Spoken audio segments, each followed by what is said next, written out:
Hello, Steve White, Steve Arts 89. Well, yesterday I did a little review of the latest short treks, the Picard short trek, the Picard prequel, um, Children of Mars, and unfortunately I didn't manage to cover the full stupidity of it.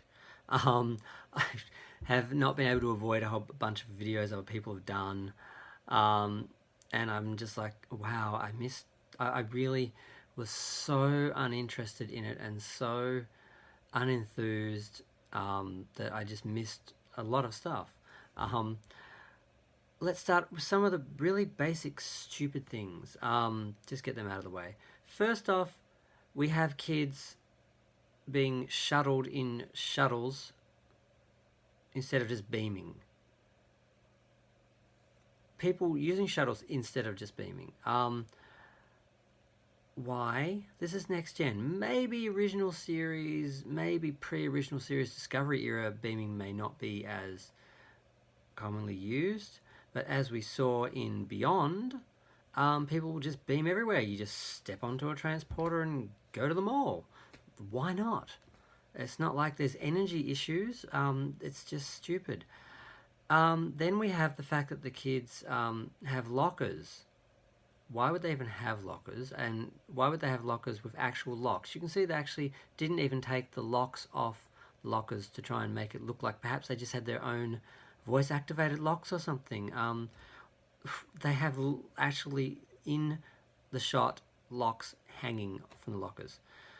And they have a library with books. Now, I know they wouldn't have eradicated libraries in the future, but why on earth would they have children using books when even today children are using iPads and other things, and this is 400 years from now? It just is not the most practical, efficient way to use distribute information to educate children. I mean, why?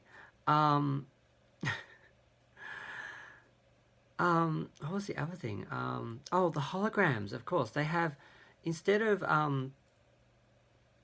screens on the tables or anything like that have in next gen, where form follows function.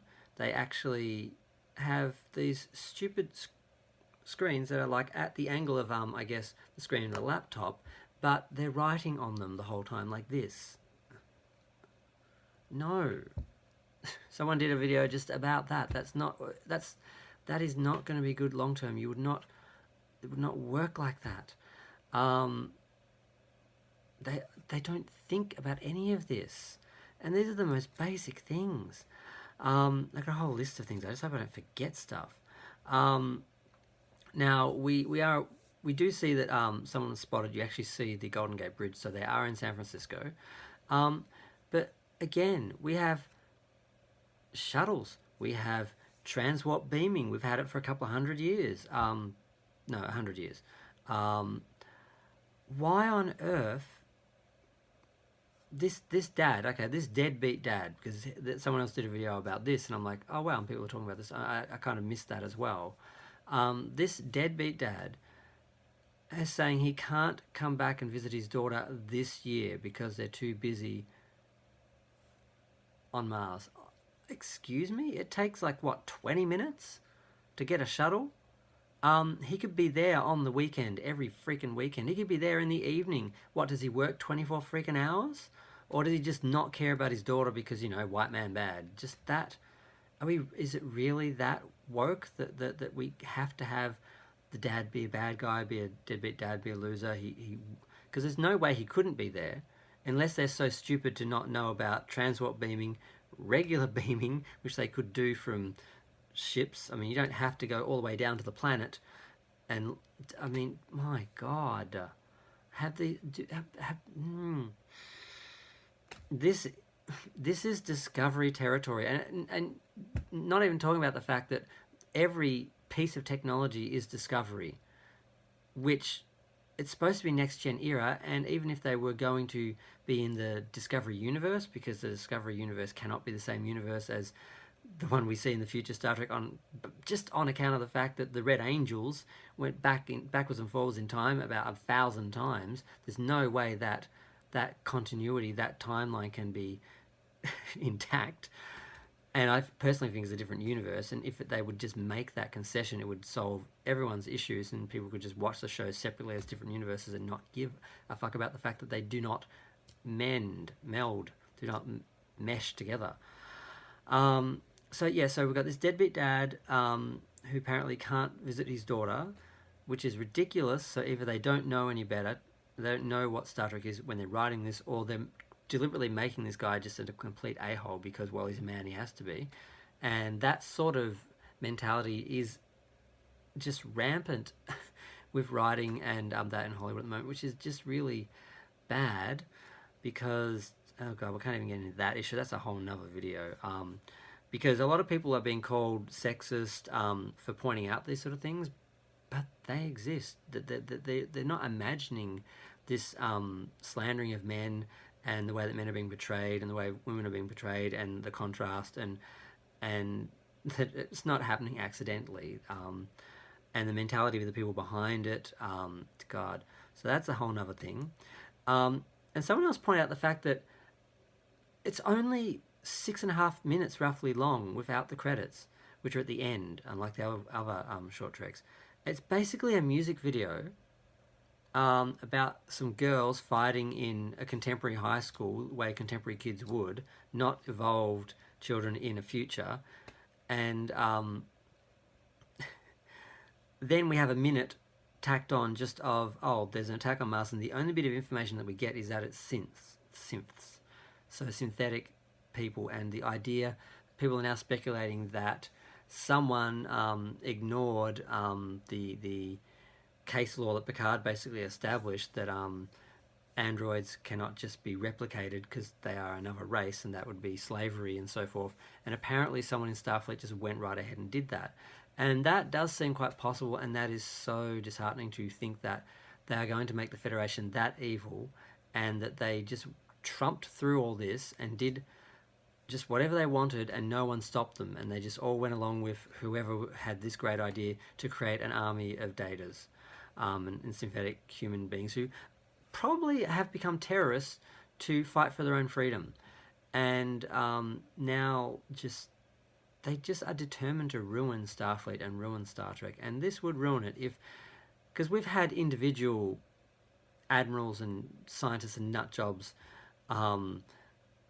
sort of get some traction and you know, cause some strife in Star Trek, but they always get pulled back by the institution. So the idea that the institution itself is corrupt, it seems to be where they're going with this. And again, that's destroying Star Trek, destroying Starfleet, destroying Star Trek because of that. And I just, yeah. God, have I forgotten anything? Oh,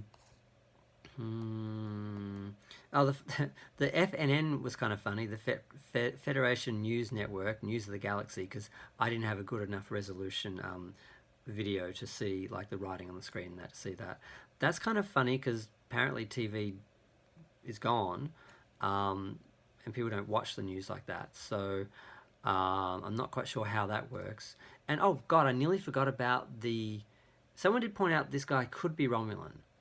He could be Romulan because, actually I don't know what reason they had for that, but he's most likely a Discovery Vulcan, which means a Vulcan written by someone who doesn't know how Vulcans act, and of course he's emotional. So we've got an emotional Vulcan, a deadbeat dad, technology that doesn't work, using contemporary sets, contemporary hang-ups that humans have and society has that they wouldn't have in Next Gen. What else? I think I actually covered most everything. First Contact Day. They ruined First Contact Day, of course, because that's a day.